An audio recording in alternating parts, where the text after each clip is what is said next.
네, 21대 대통령 취임 선서 행사 전해드리고 있습니다. 저는 김현우입니다. 앞서 사공선거 앵커에 이어서 계속해서 제가 이어가겠고요. 옆에 정치부 박하정 기자도 스튜디오에 같이 나와 있습니다. 앞서 전해드렸던 윤태곤 실장님, 또 박상혁 의원님은 계속해서 저희와 함께 전해주시겠습니다. 조금 전 이재명 대통령이 취임 선서 국민께 드리는 말씀 약 20분 조금 넘는 이야기를 했습니다. 첫날 국민에게 전하는 첫 공식 메시지이기 때문에 오늘 일정의 핵심이 아닌가 싶은데요. 박하정 기자 일단 내용 간단히 한번 정리를 해볼까요? 네, 이제 이재명 대통령이 후보 시절에 유세나 기자회견에서 굉장히 강조했었던 두 가지 메시지가 살아있는 그런 취임사였다고 생각을 합니다. 민생 회복, 내란 극복 이 두 가지가 핵심 메시지인 것 같은데요. 민생을 되살리고 성장을 회복해서 행복한 내일을 만들겠다. 그리고 장갑차와 자동소총으로 파괴된 민주주의를 일으켜 세울 시간이다. 이런 메시지를 던졌습니다.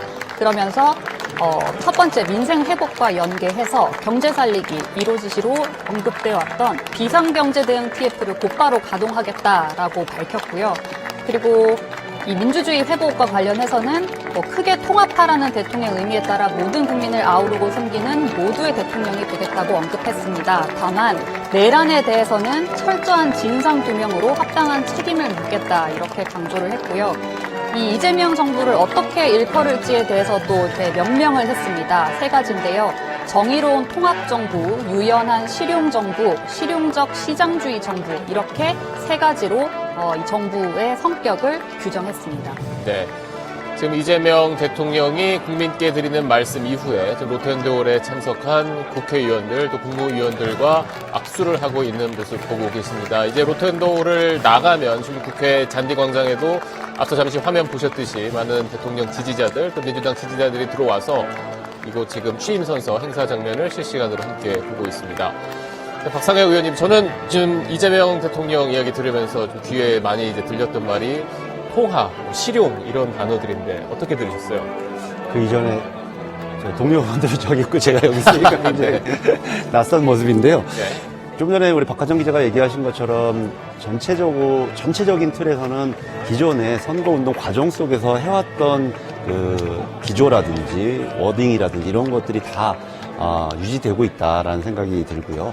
그중에 조금 전에 질문하신 것처럼 이 통합과 실용이라는 측면, 그러니까 본인이 정확하게 자신의 역할을 아시고 있는 것 같아요. 그러니까 대통령이라는 것이 단순한 통치자라든지 이런 역할이 아니라 크게 국민들을 통합시키는 역할이다라고 하는 부분에 대해서 여러 차례 선거 과정에서도 얘기하셨는데 그런 부분을 다시 한번 강조하고 더욱 앞으로 오늘도 여러 가지 이제 인사가 발표가 있겠습니다만 결국 실용이라고 하는 거는 정책적인 실용도 있고 인사의 실용이라는 측면들이 굉장히 중요하거든요. 그런 측면들을 아마 오늘 인사 그리고 앞으로 여러 가지 정책들에서 좀 선보이지 않을까.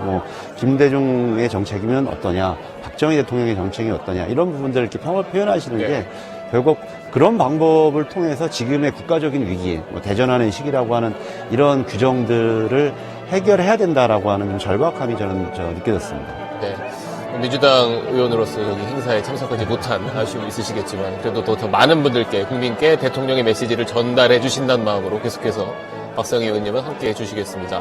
자, 윤태곤 실장님 또 마지막에 아까 앞서 이제 현충원에서도 적었지만 국민이 주인인 나라도 이런 걸 강조를 했는데 실장님 어떻게 들으셨습니까? 예, 두 분 말씀하신 데 저도 공감하고요. 약간 다른 각도에서도 조금 살펴볼까 싶어요. 이재명 대통령에 대해서는 좋은 평가를 하는 사람도 또 부정적 평가를 하는 사람도 되게 실용적이다라는 공통적이지 않습니까? 그 부분이 역시 강조가 됐고, 그러니까 앞으로 이 정부의 이제 임기 5년 동안에 이제 방향성 같은 게 나타난 것 같고, 낡은 이념은 이제 역사의 박물관으로 보내야 한다. 그리고 한미일 협력 강조한 것, 이런 부분이 눈에 띄었어요. 왜냐하면은 오늘 아침에도 오늘 새벽입니까? 미국에서 이게 축하를 하면서 이 대통령 당선을 축하하면서 이 중국 이야기를 한번 걸고 들어갔지 않습니까? 중국이 이제 다른 나라의 민주주의에 간섭하면 안 된다.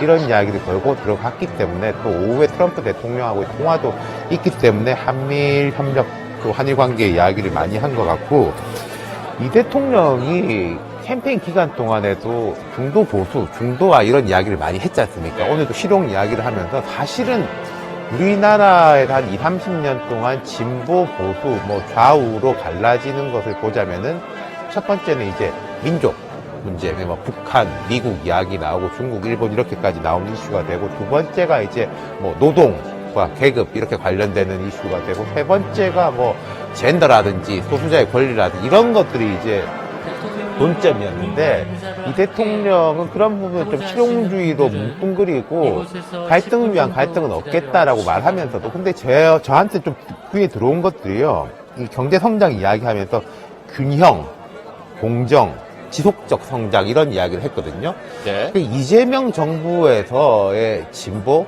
민주당의 정체성이 된다면은 과거에 아까 제가 말씀드렸던 전통적인 세 가지의 쟁점보다는 이런 부분, 균형과 공정, 지속적 성장, 사실은 노무현 전 대통령 때부터 이게 단초가 보인 겁니다만은 이런 부분이 이제 뭐 정체성이 되고 또는 또 보수 정당과에게 쟁점이 되고 그런 걸 이제 좀 선보이지 않았나 그런 생각이 듭니다. 네. 지금 취임 행사가 진행 중인 국회 로텐더홀 모습 보고 계십니다. 조금 전 이재명 대통령이 국민께 드리는 말씀을 마치고 지금 이제 행사장을 나가는 모습인데 워낙 많은 사람들이 저 안쪽에 뭐 국회의원, 국무위원들과 일일이 또 악수를 하고 각 정당 대표, 오부 요인까지 참석했기 때문에 지금 저희가 멀리서 화면을 잡고 있는데 지금 이재명 대통령이 지금 이제 행사장을 막 빠져나가나 여기 보이네요. 계단을 내려가고 있습니다. 지금 이제 국회 직원들도 아마 같이 악수를 하고 있고 이제 잠시 뒤 행사장을 빠져나가서 이제 다음 일정으로 이동을 할 것 같습니다. 이렇게 지금 계단에 있는 분들도 현직 의원들이고요. 네. 저 안에서는 너무 의원들이 많으니까 네, 네. 조금 좀 가깝게 인사드리려고 좀 네. 이쪽까지 내려와 있는 것 같습니다. 또 한 번 하면 또 이제 눈을 맞추고 또 지난 20일 선거 유세 기간 정말 다들 고생했으니까 또 그리고 실제로 이제 대통령님 되면 너무 일이 많기 때문에 네. 국회의원들이라고 하더라도 이렇게 좀 가까이서 시간을 갖기가 굉장히 좀 어렵거든요. 당 지도부가 되어서 네. 뭐 이런 행사를 공식적으로 갖거나 아니면 일반 의원들 같은 경우도 그런 시간이 없어서 아마 어떤 의원들은 오늘